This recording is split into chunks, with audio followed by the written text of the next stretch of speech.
ఈ సుందరమైన ప్రదేశంలో సూర్యభగవానుడు విజృంభిస్తున్న ఎండ దాటికి నల్ల కాకుల్లా తిరుగుతున్నాం.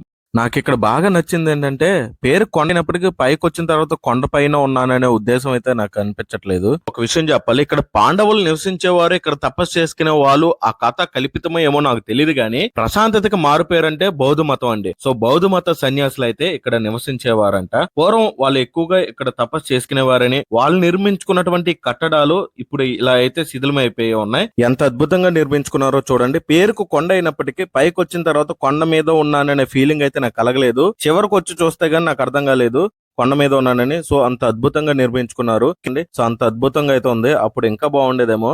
సో ఈ ఎదురుగా కనబడుతున్నటువంటి కొండను చూసారా, శ్రీ లక్ష్మీ నరసింహ స్వామి వారి టెంపుల్, కోరుకొండ టెంపుల్. సో ఆ కొండ దగ్గర నుంచి ఈ కొండకి మనకి కేంద్రం టూరిజం డెవలప్ చేయాలని చెప్పి ఏరియాలో కొన్ని నిధులను అయితే ప్రకటించిందండి. ఆ పనులు కూడా త్వరలో మొదలయ్యే అవకాశం ఉంది.